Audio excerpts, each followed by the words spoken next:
ਬੱਚਿਓ ਅੱਜ ਅਸੀਂ +2 ਕਲਾਸ ਦਾ ਸੋਸ਼ੋਲੋਜੀ ਦਾ ਫਸਟ ਚੈਪਟਰ ਪੜ੍ਹਾਂਗੇ। ਸਮਾਜ ਸ਼ਾਸਤਰ ਦਾ ਫਸਟ ਚੈਪਟਰ ਹੈ ਜਿਹੜਾ ਉਹ ਅੱਜ ਮੈਂ ਤੁਹਾਨੂੰ ਕਰਵਾਉਂਗੀ। Lesson number 1।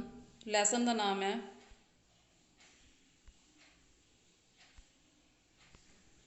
ਲੈਸਨ ਦਾ ਨਾਮ ਹੈ ਕਬਾਇਲੀ ਸਮਾਜ।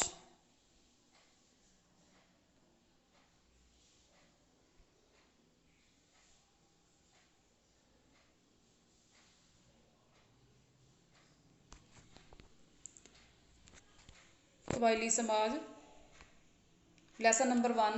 ਲੈਸਨ ਦਾ ਨਾਮ ਹੈ ਕਬਾਇਲੀ ਸਮਾਜ। ਇਸ ਦੇ ਵਿੱਚ ਕਬਾਇਲੀ ਸਮਾਜ ਬਾਰੇ ਦੱਸਿਆ ਜਾਵੇਗਾ। ਕਬਾਇਲੀ ਸਮਾਜ ਦਾ ਅਰਥ, ਵਿਸ਼ੇਸ਼ਤਾਵਾਂ, ਵਰਗੀਕਰਨ, ਵਿਆਹ, ਪਰਿਵਾਰ ਪ੍ਰਣਾਲੀ, ਜੰਗਲਾਂ ਦੀ ਕਟਾਈ, ਮੁੱਦੇ ਆਦਿ ਕਬਾਇਲੀ ਸਮਾਜ ਦੇ ਵਿੱਚ ਪਰਿਵਰਤਨ ਸੀ, ਜੋ ਇਸ ਬਾਰੇ ਰਿਲੇਟਡ ਅਸੀਂ ਇਸ ਚੈਪਟਰ ਦੇ ਵਿੱਚ ਪੜ੍ਹਾਂਗੇ ਅੱਜ। ਕਬਾਇਲੀ ਸਮਾਜ, ਸਭ ਤੋਂ ਪਹਿਲਾਂ ਮੈਂ ਤੁਹਾਨੂੰ ਇਸ ਚੈਪਟਰ ਨਾਲ ਰਿਲੇਟਡ ਇੰਟਰੋਡਕਸ਼ਨ ਦੇ ਰਹੀ ਹਾਂ ਕਿ ਕਬਾਇਲੀ ਸਮਾਜ ਕੀ ਹੁੰਦਾ ਹੈ। ਕਬਾਇਲੀ ਸਮਾਜ ਭਾਰਤ ਦੀ ਅਮੀਰ ਵਿਰਾਸਤ ਦਾ ਇੱਕ ਹਿੱਸਾ ਹੈ। ਕਬਾਇਲੀ ਸਮਾਜ ਪੂਰੇ ਭਾਰਤ ਵਿੱਚ ਫੈਲੇ ਹੋਏ ਹਨ ਅਤੇ ਇਹ ਨਸਲੀ ਅਤੇ ਭਾਸ਼ਾਈ ਸਮੂਹਾਂ ਦੀ ਪ੍ਰਤੀਨਿਧਤਾ ਕਰਦੇ ਹਨ।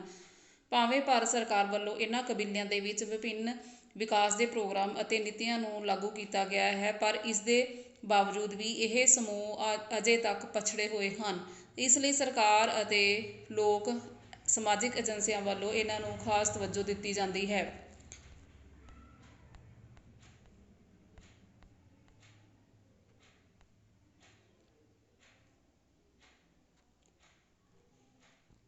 ਭਾਰਤ ਦੇ ਸਮਕਾਲੀ ਕਬਾਇਲੀ ਸਮਾਜ ਆਦਮ ਸੰਸਕ੍ਰਿਤੀ ਦੇ ਆਦਰਸ਼ਾਂ ਨੂੰ ਹੀ ਨਹੀਂ ਮੰਨਦੇ। ਇਸ ਸਮਾਜ ਵਿੱਚ ਸ਼ਹਿਰੀ ਅਤੇ ਪੇਂਡੂ ਦੋਨੋਂ ਪ੍ਰਣਾਲੀਆਂ ਹੀ ਮੌਜੂਦ ਹੁੰਦੀਆਂ ਹਨ। ਇਹਨਾਂ ਦੀ ਸਾਖਰਤਾ ਦਰ ਦਿਨ ਪ੍ਰਤੀ ਦਿਨ ਜਿਹੜੀ ਵੱਧ ਰਹੀ ਹੈ। ਅਜੋਕੇ ਸਮੇਂ ਦੇ ਵਿੱਚ ਵੀ ਕੁਝ ਅਜਿਹੇ ਕਬੀਲੇ ਹਨ ਜਿਹੜੇ ਹਾਲੇ ਵੀ ਪੁਰਾਤਨ ਅਰਥ ਵਿਵਸਥਾ ਦੀ ਪਾਲਣਾ ਕਰਦੇ ਹਨ। ਉਹਨਾਂ ਦੀ ਜੀਵਨ ਸ਼ੈਲੀ ਵੀ ਪੁਰਾਣੇ ਢੰਗ ਦੀ ਹੈ। ਦੂਸਰੇ ਪਾਸੇ ਉਹ ਸਮੂਹ ਵੀ ਹਨ ਜਿਹੜੇ ਆਧੁਨਿਕੀਕਰਨ ਦੀ ਪ੍ਰਕਿਰਿਆ ਦੇ ਰਾਹੀਂ ਆਪਣੇ ਆਪ ਨੂੰ ਬਦਲ ਰਹੇ ਹਨ। ਇਹੋ ਜਿਹੇ ਪਰਿਵਰਤਨ ਦੇ ਬਾਵਜੂਦ ਵੀ ਸਾਰੇ ਕਬਾਇਲੀ ਸਮਾਜ ਆਪਣੇ ਪਰੰਪਰਾਵਾਦੀ ਪੱਧਰ ਨੂੰ ਕਾਇਮ ਰੱਖਣ 'ਤੇ ਜ਼ੋਰ ਦਿੰਦੇ ਹਨ। ਇਹਨਾਂ ਕਬੀਲਿਆਂ ਨੂੰ ਅਨੁਸੂਚਿਤ ਜਨਜਾਤੀ ਦਾ ਦਰਜਾ ਵੀ ਦਿੱਤਾ ਗਿਆ ਹੈ। ਕਹਿਣ ਦਾ ਅਰਥ ਇਹ ਹੈ ਕਿ ਕਬਾਇਲੀ ਸਮਾਜ ਜੋ ਹੈ ਸਾਡੀ ਵਿਰਾਸਤ ਦਾ ਇੱਕ ਹਿੱਸਾ ਹੈ ਅਤੇ ਅੱਜ ਦੇ ਟਾਈਮ ਦੇ ਵਿੱਚ ਜਿਹੜਾ ਇਹ ਕਬਾਇਲੀ ਸਮਾਜ ਹੈਗਾ ਉਹ ਦਿਨ ਪ੍ਰਤੀ ਦਿਨ ਨੇ ਜਿਹੜੇ ਉਹ ਚੇਂਜ ਹੁੰਦੇ ਜਾ ਰਹੇ ਨੇ। ਐਜੂਕੇਸ਼ਨ ਹੈ ਜਿਹੜੀ ਉਹ ਕਬਾਇਲੀ ਸਮਾਜ ਹੈ, ਜਿਹੜੇ ਟਰਾਈਬਲ ਸੁਸਾਇਟੀ ਹੈ ਜਿਹੜੀ ਐਜੂਕੇਸ਼ਨ ਹੈ ਜਿਹੜੀ ਉਹ ਲੈ ਰਹੀ ਹੈ, ਜਿਹਦੇ ਕਰਕੇ ਉਹ ਪ੍ਰੋਗਰੈਸ ਕਰ ਰਹੇ ਨੇ। ਪਰ ਕਈ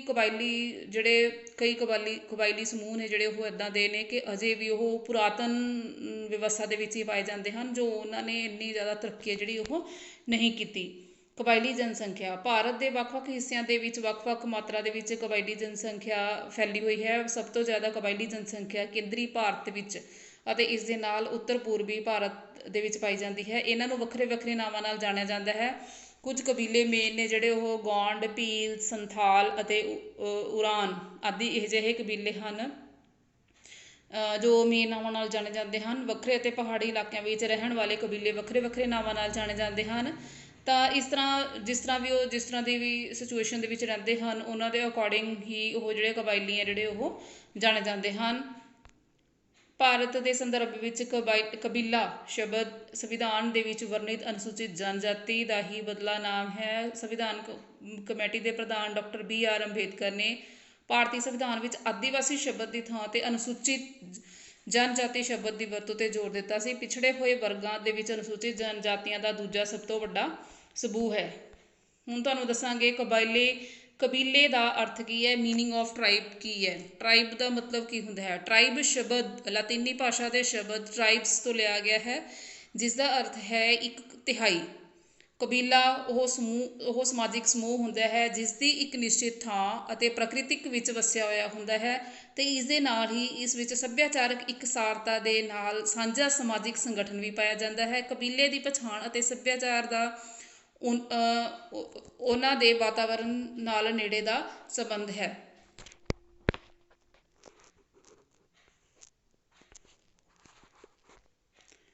ਤਾਂ ਇਸ ਤਰ੍ਹਾਂ ਅਸੀਂ ਆਖ ਸਕਦੇ ਹਾਂ ਕਿ ਜਿਹੜਾ ਕਬੀਲਾ ਹੈ ਤਾਂ ਉਸ ਦੀ ਇੱਕ ਵੱਖਰੀ ਪਛਾਣ ਹੁੰਦੀ ਹੈ। ਉਹਨਾਂ ਦਾ ਇੱਕ ਨਿਸ਼ਚਿਤ ਜਿਹੜਾ ਅਸੀਂ ਕਹਿ ਸਕਦੇ ਹਾਂ ਕਿ ਇੱਕ ਨਿਸ਼ਚਿਤ ਭੂ ਭਾਗ ਹੁੰਦਾ ਹੈ ਅਤੇ ਉਹਨਾਂ ਦਾ ਸਾਂਝਾ ਇੱਕ ਸੰਗਠਨ ਜੋ ਹੈ ਉਹ ਪਾਇਆ ਜਾਂਦਾ ਹੈ।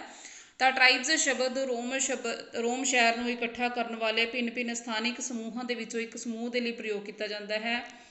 ਤਾਂ ਇਸ ਤਰ੍ਹਾਂ ਟਰਾਈਬਲ ਸਮਾਜ ਨੂੰ ਧਾਰਾ 342 ਦੇ ਅਕੋਰਡਿੰਗ ਜੋ ਸੀ ਅਨੁਸਾਰ ਕਬੀਲਿਆਂ ਨੂੰ ਅਨੁਸੂਚਿਤ ਕਬੀਲੇ ਦੇ ਵਿੱਚ ਸ਼ਾਮਿਲ ਕੀਤਾ ਗਿਆ, ਜਿਨ੍ਹਾਂ ਵਿੱਚ ਹੇਠਲੀਆਂ ਵਿਸ਼ੇਸ਼ਤਾਵਾਂ ਸਨ: ਆਦਮ ਜਾਤੀ ਗੁਣ, ਭੂਗੋਲਿਕ ਵੱਖਰਤਾ, ਵਿਸ਼ੇਸ਼ ਸੱਭਿਆਚਾਰ, ਵੱਡੇ ਸਮੁਦਾਇ ਨਾਲ ਸੰਪਰਕ ਕਰਨ ਦੇ ਵਿੱਚ ਸੰਕੋਚ ਹੋਣਾ।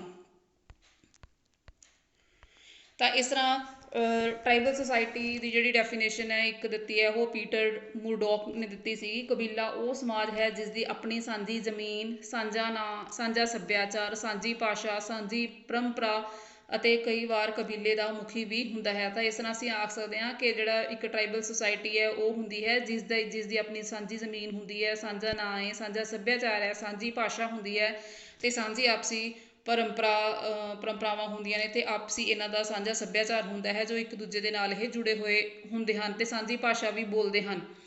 ਤਾਂ ਇਹ ਇਸ ਦੀ ਪਰਿਭਾਸ਼ਾ ਸੀ। ਹੁਣ ਮੈਂ ਇਸ ਦੀਆਂ ਤੁਹਾਨੂੰ ਵਿਸ਼ੇਸ਼ਤਾਵਾਂ ਕਰਾਵਾਂਗੀ। ਟਰਾਈਬਲ ਸੁਸਾਇਟੀ ਦੀਆਂ ਵਿਸ਼ੇਸ਼ਤਾਵਾਂ ਕੀ ਹੁੰਦੀਆਂ ਹਨ? ਸਾਂਝੀ ਜ਼ਮੀਨ, ਕੋਈ ਵੀ ਜਿਹੜਾ ਕਬੀਲਾ ਹੈਗਾ ਉਸ ਦੇ ਕੋਲ ਸਾਂਝੀ ਜ਼ਮੀਨ ਹੁੰਦੀ ਹੈ ਜਿਸ ਵਿੱਚ ਸਾਰੇ ਕਬੀਲੇ ਦੇ ਲੋਕ ਨੇ ਜੋ ਰਲ ਕੇ ਰਹਿੰਦੇ ਹਨ। ਉਦਾਹਰਨ ਦੇ ਤੌਰ 'ਤੇ ਨਾਗਾਲੈਂਡ ਦੇ ਵਿੱਚ ਰਹਿੰਦੇ ਹਨ, ਖਾਸੀ ਆਸਾਮ ਵਿੱਚ, ਟੋਂਡਾਸ ਤਮਿਲਨਾਡੂ ਆਦਿ ਨੀਲਗਿਰੀਆਂ ਦੀਆਂ ਪਹਾੜੀਆਂ ਦੇ ਵਿੱਚ ਰਹਿੰਦੇ ਹਨ। ਪਰਿਵਾਰ ਦਾ ਸਮੂਹ, ਸੈਕਿੰਡ ਇਹਦੀ ਵਿਸ਼ੇਸ਼ਤਾ ਹੈਗੀ ਆ ਕਲੈਕਸ਼ਨ ਆਫ ਫੈਮਲੀਜ਼, ਯਾਨੀ ਕਿ ਪਰਿਵਾਰ ਦਾ ਸਮੂਹ। ਕਬੀਲੇ ਦੇ ਵਿੱਚ ਜਿਹੜੇ ਲੋਕ ਨੇ ਉਹ ਪਰਿਵਾਰ ਨੇ ਜਿਹੜੇ ਉਹ ਇਕੱਠੇ ਹੋ ਕੇ ਰਹਿੰਦੇ ਹਨ। ਇਹ ਮਾਂ ਨਾਲ ਸੰਬੰਧਿਤ ਮਾਤਾ ਪ੍ਰਧਾਨ ਜਾਂ ਪਿਤਾ ਨਾਲ ਸੰਬੰਧਿਤ ਜੋ ਹੈ ਪਿੱਤਰ ਪ੍ਰਧਾਨ ਵੀ ਨੇ ਜਿਹੜੇ ਇਹ ਹੋ ਸਕਦੇ ਹਨ। ਸਾਂਝਾ ਨਾਂ, ਕੋਈ ਵੀ ਜਿਹੜਾ ਕਬੀਲਾ ਹੈਗਾ ਤਾਂ ਉਸਦਾ ਜਿਹੜਾ ਨਾਮ ਹੁੰਦਾ ਹੈ, ਕਾਮਨ ਉਹਨਾਂ ਦਾ ਨੇਮ ਹੁੰਦਾ ਹੈ, ਜਿਵੇਂ ਗਾਰੋ, ਖਾਸੀ, ਨਾਗਾ, ਸੰਥਾਲ, ਮੁੰਡਾ, ਕੋਟਾ ਆਦਿ।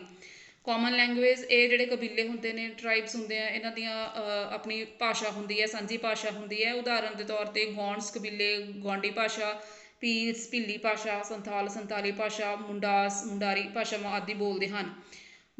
ਫਿਫਥ ਪੁਆਇੰਟ ਹੈਗਾ ਕਬੀਲੇ ਦਾ ਮੁਖੀਆ। ਹਰ ਇੱਕ ਕਬੀਲੇ ਦਾ ਕੋਈ ਨਾ ਕੋਈ ਇੱਕ ਮੁਖੀਆ ਹੁੰਦਾ ਹੈ ਜੋ ਕਿ ਉਸ ਕਬੀਲੇ ਨੂੰ ਚਲਾਉਂਦਾ ਹੈ ਅਤੇ ਸਾਰੀ ਸੱਤਾ ਜੋ ਹੈ ਕਬੀਲੇ ਦੀ ਉਸ ਦੇ ਕੋਲ ਹੁੰਦੀ ਹੈ ਅਤੇ ਸਾਰੇ ਮੈਂਬਰ ਉਸ ਦਾ ਮਾਣ ਸਤਿਕਾਰ ਆਦਰ ਪੂਰਾ ਕਰਦੇ ਹਨ। ਕਾਮਨ ਰਿਲੀਜਨ, ਕੋਈ ਵੀ ਕਬੀਲਾ ਹੋਵੇ ਤਾਂ ਉਸਦਾ ਜਿਹੜਾ ਹੈਗਾ ਉਹ ਕਾਮਨ ਰਿਲੀਜਨ ਹੁੰਦਾ, ਇੱਕ ਸਾਂਝਾ ਧਰਮ ਹੁੰਦਾ ਜਿਸ ਦੇ ਵਿੱਚ ਸਾਰੇ ਵਿਸ਼ਵਾਸ ਕਰਦੇ ਹਨ।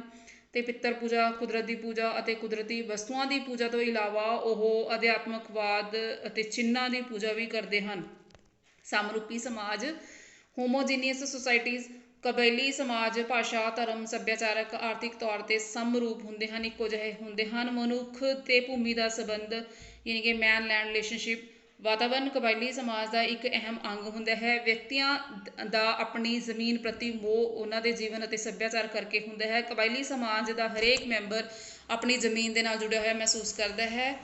ਫੀਲਿੰਗ ਆਫ ਯੂਨਿਟੀ, ਏਕਤਾ ਦੀ ਭਾਵਨਾ। ਜਿਹੜੇ ਵੀ ਇਹ ਕਬਾਇਲੀ ਲੋਕ ਹੁੰਦੇ ਹਨ, ਕਬੀਲੇ ਦੇ ਜਿਹੜੇ ਲੋਕ ਹੁੰਦੇ ਹਨ, ਇਹਨਾਂ ਦੇ ਵਿੱਚ ਇੱਕ ਜੁਟਤਾ, ਯਾਨੀ ਕਿ ਇੱਕ ਸਾਰਤਾ, ਏਕਤਾ ਦੀ ਭਾਵਨਾ ਹੁੰਦੀ ਹੈ।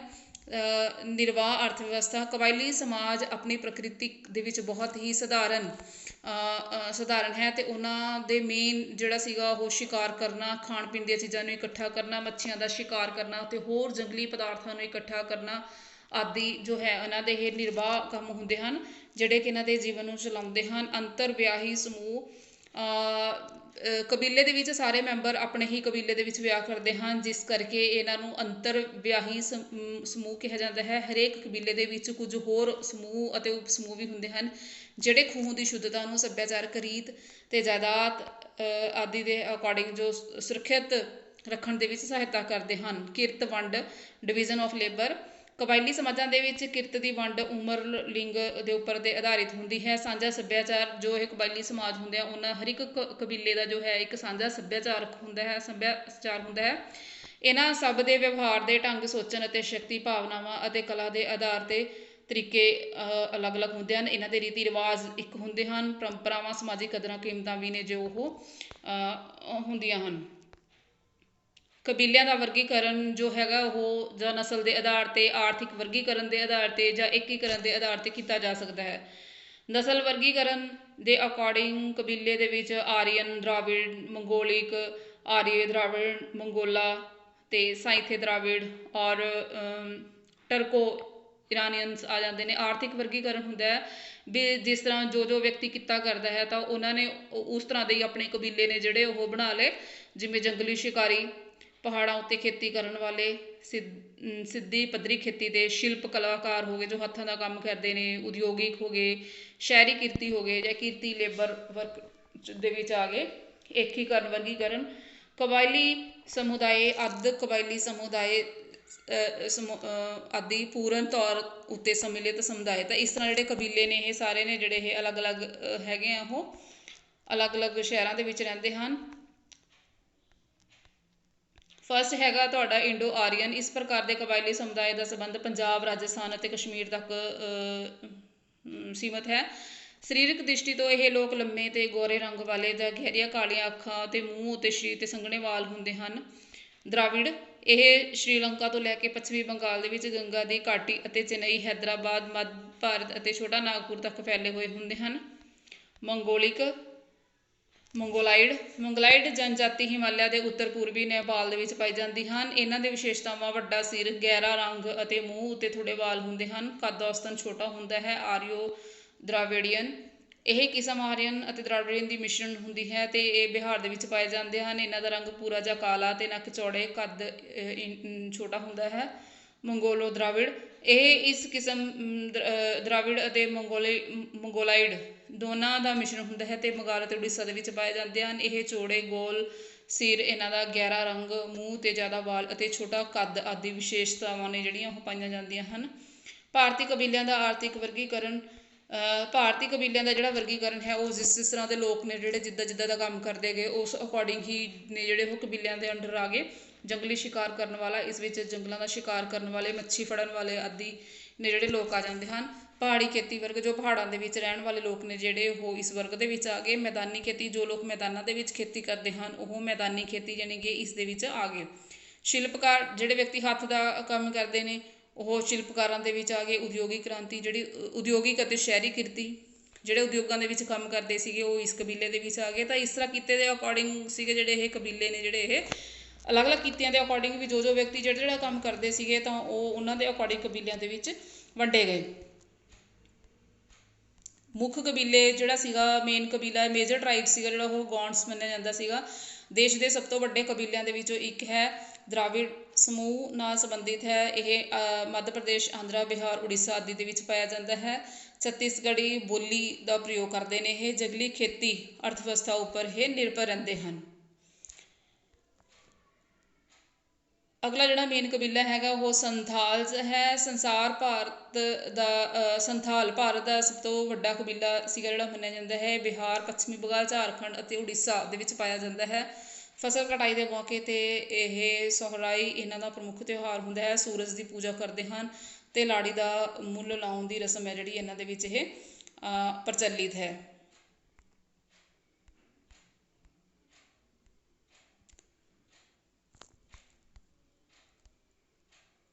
ਤਾਂ ਇਸ ਤਰ੍ਹਾਂ ਜਿਹੜੇ ਇਹ ਕਬੀਲੇ ਸੀਗੇ ਨਿਵਾਸ ਸਥਾਨ ਉੱਤੇ ਆਧਾਰਿਤ ਨੇ। ਨਿਵਾਸ ਸਥਾਨ, ਇਸ ਪ੍ਰਕਾਰ ਦੇ ਕਬੀਲੇ ਦੇ ਵਿੱਚ ਵਿਆਹ ਵਿੱਚ ਲੜਕੀ ਆਪਣਾ ਘਰ ਛੱਡ ਕੇ ਆਪਣੇ ਪਤੀ ਦੇ ਘਰ ਜਾ ਕੇ ਰਹਿੰਦੀ ਹੈ ਤੇ ਪਿੱਤਰ ਸਥਾਨੀ ਪਰਿਵਾਰ ਕਹਿੰਦੇ ਹਨ ਇਹਨਾਂ ਨੂੰ। ਇਹ ਵਿਵਸਥਾ ਸੰਥਾਲ, ਮੁੰਡਾ ਅਤੇ ਭੀਲ ਕਬੀਲਿਆਂ ਦੇ ਵਿੱਚ ਪਾਈ ਜਾਂਦੀ ਹੈ। ਜੇਕਰ ਮੁੰਡਾ ਆਪਣਾ ਘਰ ਛੱਡ ਕੇ ਆਪਣੀ ਪਤਨੀ ਦੇ ਘਰ ਜਾ ਕੇ ਰਹਿੰਦਾ ਹੈ ਤਾਂ ਦੋਵੇਂ ਭਾਵ ਵਿਆਹੁਤਾ ਜੋੜਾ ਕੁੜੀ ਦੇ ਘਰ ਜਾਂ ਕੁੜੀ ਦੇ ਕੋਲ ਰਹੇ ਤਾਂ ਉਸ ਨੂੰ ਮਾਤਰ ਸਥਾਨੀ ਪਰਿਵਾਰ ਕਹਿੰਦੇ ਹਨ ਤੇ ਇਹ ਖਾਸੀ, ਚਿੰਚੂ ਆਦਿ ਕਬੀਲਿਆਂ ਦੀ ਵਿਵਸਥਾ ਦੇ ਵਿੱਚ ਪਾਏ ਜਾਂਦੇ ਹਨ। ਜਦੋਂ ਲੜਕਾ ਅਤੇ ਲੜਕੀ ਮਾਤਾ ਪਿਤਾ ਦਾ ਘਰ ਛੱਡ ਕੇ ਆਪਣੇ ਅਲੱਗ-ਅਲੱਗ ਘਰ ਵਸਾਉਂਦੇ ਹਨ ਤਾਂ ਇਸ ਨਾਲ ਦੂਰ ਦੇ ਰਿਸ਼ਤੇਦਾਰਾਂ ਤੋਂ ਦੂਰ ਰਹਿੰਦੇ ਹਨ ਤੇ ਉਸ ਨੂੰ ਨਵ ਸਥਾਨੀ ਕਹਿੰਦੇ ਹਨ। ਇਹ ਆਮ ਤੌਰ 'ਤੇ ਉਰਾਨ, ਗੜਾਬਾ ਆਦਿ ਦੇ ਵਿੱਚ ਪਾਏ ਜਾਂਦੇ ਹਨ। ਵੰਸ਼ ਦੇ ਆਧਾਰ 'ਤੇ ਕਬੀਲੇ, ਵੰਸ਼ ਦੇ ਆਧਾਰ 'ਤੇ ਕਬੀਲੇ, ਜਦੋਂ ਵੰਸ਼ ਪਿਤਾ ਦੇ ਨਾਂ 'ਤੇ ਚੱਲਦਾ ਹੈ ਤਾਂ ਉਸ ਨੂੰ ਪਿੱਤਰਵੰਸ਼ੀ ਸਮੂਹ ਕਹਿੰਦੇ ਹਨ। ਇਸ ਦੇ ਵਿੱਚ ਪਿਤਾ ਦੇ ਵੰਸ਼ ਦਾ ਮਹੱਤਵ ਹੁੰਦਾ ਹੈ। ਜਿਵੇਂ ਖਰੀਆ, ਸੰਥਾਲ, ਮੁੰਡਾ ਆਦਿ ਕਬੀਲਿਆਂ ਦੇ ਵਿੱਚ ਅਜਿਹੀ ਵਿਵਸਥਾ ਪਾਈ ਜਾਂਦੀ ਹੈ। ਇਹ ਵੰਸ਼ ਪਿਤਾ ਦੇ ਨਾਮ 'ਤੇ ਜਾਂ ਮਾਤਾ ਦੇ ਨਾਮ 'ਤੇ ਨੇ ਜਿਹੜੇ ਉਹ ਚੱਲਦੇ ਹਨ। ਕਬਾਇਲੀ ਸਮਾਜ ਦੇ ਵਿੱਚ ਵਿਆਹ ਵਿਵਸਥਾ, ਬਲਪੂਰਵਕ ਵਿਆਹ, ਕਈ ਕਬੀਲਿਆਂ ਦੇ ਵਿੱਚ ਜਿਹੜਾ ਵਿਆਹ ਹੈ ਜ਼ਬਰਦਸਤੀ ਕੀਤਾ ਜਾਂਦਾ ਹੈ। ਇਹ ਪ੍ਰਥਾ ਸੰਤਾਲ, ਮੁੰਡਾ ਅਤੇ ਗੌਂਡ ਭੀਲ ਕਬੀਲਿਆਂ ਦੇ ਵਿੱਚ ਪਾਈ ਜਾਂਦੀ ਹੈ। ਖਰੀਦ ਵਿਆਹ, ਕਈ ਵਿਆਹਾਂ ਦੇ ਵਿੱਚ ਲਾੜੀ ਦੀ ਕੀਮਤ ਜਿਹੜੀ ਹੈ ਲਗਾਈ ਜਾਂਦੀ ਹੈ। ਤੇ ਵੱਟੇ ਸੱਟੇ ਦਾ ਵਿਆਹ, ਦੋ ਪਰਿਵਾਰ ਆਪਣੀਆਂ ਕੁੜੀਆਂ ਨੂੰ ਇੱਕ ਦੂਸਰੇ ਦੇ ਘਰ ਵਿਆਹ ਦਿੰਦੇ ਹਨ ਤਾਂ ਇਸ ਤਰ੍ਹਾਂ ਲਾੜੀ ਦੇ ਮੁੱਲ ਤੋਂ ਵੀ ਬਚਿਆ ਜਾਂਦਾ ਹੈ। ਤਾਂ ਇਸ ਤਰ੍ਹਾਂ ਦੀ ਜਿਹੜੀ ਪ੍ਰਥਾ ਹੈ ਉਹ ਉਰਾਲੀ ਅਤੇ ਮਰੀਆ ਕਬੀਲੇ ਦੇ ਵਿੱਚ ਜਿਹੜੀ ਉਹ ਪਾਈ ਜਾਂਦੀ ਹੈ। ਭੱਜ ਕੇ ਵਿਆਹ ਕਰਾਉਣਾ, ਜਦੋਂ ਮਾਤਾ ਪਿਤਾ ਵੱਲੋਂ ਜਦੋਂ ਮਾਤਾ ਪਿਤਾ ਵੱਲੋਂ ਲਾੜਾ ਲਾੜੀ ਨੂੰ ਵਿਆਹ ਦੀ ਪ੍ਰਵਾਨਗੀ ਨਹੀਂ ਦਿੱਤੀ ਜਾਂਦੀ ਤਾਂ ਅਜਿਹੇ ਹਾਲਾਤਾਂ ਦੇ ਵਿੱਚ ਲੜਕਾ ਲੜਕੀ ਭੱਜ ਕੇ ਵਿਆਹ ਕਰਾਉਂਦੇ ਹਨ। ਸੇਵਾ ਵਿਆਹ ਦੀ ਇਸ ਕਿਸਮ ਜਦੋਂ ਜਵਾਈ ਆਪਣੇ ਸਹੁਰੇ ਘਰ ਰਹਿੰਦਾ ਹੈ ਤਾਂ ਸੇਵਾ ਦਾ ਕੰਮ ਕਰਦਾ ਹੈ ਤਾਂ ਲਾੜੀ ਦੀ ਕੀਮਤ ਦੇਣੀ ਪੈਂਦੀ ਹੈ। ਅਣਅਧਿਕਾਰਿਤ ਵਿਆਹ, ਇੱਦਾਂ ਹੀ ਅਜ਼ਮਾਇਸ਼ ਵਿਆਹ, ਆਪਸੀ ਸਮਝੌਤੇ ਦੇ ਨਾਲ ਵਿਆਹ, ਪ੍ਰਥਾਵਾਂ ਵਿਆਹ ਨੇ ਜਿਹੜੀਆਂ ਇਹ ਅਲੱਗ-ਅਲੱਗ ਇਸ ਦੀਆਂ ਕਿਸਮਾਂ ਹਨ। ਕਬਾਇਲੀ ਸਮਾਜ ਦੀ ਅਰਥ ਵਿਵਸਥਾ, economy system of tribal society ਜੋ ਹੈਗੀ ਆ ਉਹ ਸਧਾਰਨ ਤਕਨੀਕ ਦੀ ਵਰਤੋਂ ਜਾਂ ਅਰਥ ਵਿਵਸਥਾ ਸਿਧਾਂਤ ਆਧਾਰਿਤ ਮੁਨਾਫੇ ਦਾ ਉਦੇਸ਼ ਦੀ ਘਾਟ, ਸਹਿਯੋਗ ਅਤੇ ਸਮੂਹਿਕ ਉਦਮ, ਘੱਟ ਅਵਿਸ਼ਕਾਰ ਆਦਿ ਦੇ ਅਕੋਰਡਿੰਗ ਜਿਹੜੀ ਹੈਗੀ ਉਹ ਕੀਤੀ ਜਾਂਦੀ ਹੈ। ਕਬਾਇਲੀ ਸਮੁਦਾਵਾਂ ਨਾਲ ਸੰਬੰਧਿਤ ਮੁੱਦੇ, ਜੰਗਲਾਂ ਦੀ ਕਟਾਈ, ਦੋ ਮੁੱਦੇ ਹੁੰਦੇ ਹਨ ਕਬਾਇਲੀ ਸਮਾਜ ਨਾਲ, ਜੰਗਲਾਂ ਦੀ ਕਟਾਈ ਤੇ ਵਿਸਥਾਪਨ। ਜੰਗਲਾਂ ਦੀ ਕਟਾਈ ਕੀ ਹੈ ਤੇ ਜੰਗਲਾਂ ਦੀ ਕਟਾਈ ਕਿਉਂ ਕੀਤੀ ਜਾਂਦੀ ਹੈ? ਜੰਗਲਾਂ ਦੀ ਕਟਾਈ ਖੇਤੀਬਾੜੀ ਕਰਨ ਕੀਤੀ ਜਾਂਦੀ ਹੈ, ਖਾਨਾ ਖੋਦਣ ਵਾਸਤੇ ਕੀਤੀ ਜਾਂਦੀ ਹੈ, ਜਾਂ ਬਾਲੂ ਉਤਪਾਦਨ ਵਾਸਤੇ ਕਹਿ ਸਕਦੇ ਹਾਂ, ਸ਼ਹਿਰੀਕਰਨ ਉਦਯੋਗਾਂ ਵਾਸਤੇ, ਚਰਾਗਾਹਾਂ ਵਾਸਤੇ, ਜਾਨਵਰਾਂ ਨੂੰ ਚਰਨ ਵਾਸਤੇ ਜ਼ਮੀਨ ਚਾਹੀਦੀ ਹੁੰਦੀ ਹੈ, ਉਸ ਦੇ ਕਰਕੇ ਵੀ ਜੰਗਲਾਂ ਦੀ ਕਟਾਈ ਕੀਤੀ ਜਾਂਦੀ ਹੈ। ਕਾਗਜ਼ ਬਣਾਉਣ ਵਾਸਤੇ ਵੀ ਜੰਗਲਾਂ ਦੀ ਕਟਾਈ ਕੀਤੀ ਜਾਂਦੀ ਹੈ। ਤਾਂ ਵਪਾਰਿਕ ਤੌਰ 'ਤੇ ਲੱਕੜੀ ਦੀ ਜ਼ਰੂਰਤ ਹੁੰਦੀ ਹੈ, ਇਸ ਕਰਕੇ ਵੀ ਜੋ ਹੈ ਉਹ ਜੰਗਲਾਂ ਦੀ ਕਟਾਈ ਹੈ ਜਿਹੜੀ ਉਹ ਕੀਤੀ ਜਾਂਦੀ ਹੈ। ਇਹ ਸੀਗੇ ਜੰਗਲਾਂ ਦੀ ਕਟਾਈ ਦੇ ਕਾਰਨ, ਵੀ ਜੰਗਲਾਂ ਦੀ ਕਟਾਈ ਸੀਗੀ ਜਿਹੜੀ ਉਹ ਕਿਉਂ ਕੀਤੀ ਜਾਂਦੀ ਹੈ।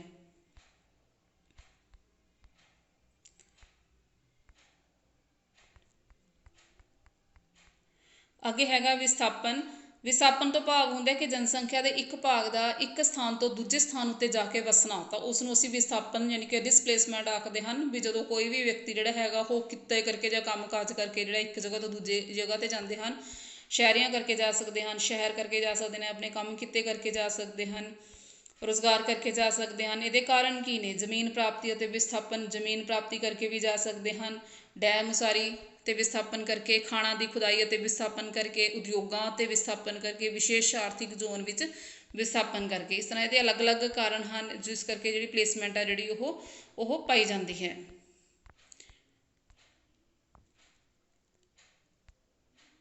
ਤਾਂ ਇਸ ਤਰ੍ਹਾਂ ਇਸ ਚੈਪਟਰ ਦੇ ਅਕੋਰਡਿੰਗ ਨੀਚੇ ਮਲਟੀਪਲ ਚੋਇਸ ਕੁਐਸਚਨ ਨੇ ਜਿਹੜੇ ਉਹ ਤੁਹਾਨੂੰ ਮੈਨੇ ਦਿੱਤੇ ਹੋਏ ਨੇ। ਤਾਂ ਇਸ ਤਰ੍ਹਾਂ ਇਹ ਤੁਸੀਂ ਨੇ ਜਿਹੜੇ ਇਹ ਆਪਣੇ ਆਪ ਬੱਚੇ, ਮੈਂ ਤੁਹਾਨੂੰ ਇਹ ਕੰਮ ਦੇਣੇ ਆ, ਇਹ ਤੁਸੀਂ ਕੁਐਸਚਨ ਆਨਸਰ ਨੇ ਜਿਹੜੇ ਇਸ ਚੈਪਟਰ ਦੇ ਅਕੋਰਡਿੰਗ ਨੇ ਜਿਹੜੇ ਉਹ ਆਪਣੇ ਆਪ ਤਿਆਰ ਕਰਨੇ ਹਨ।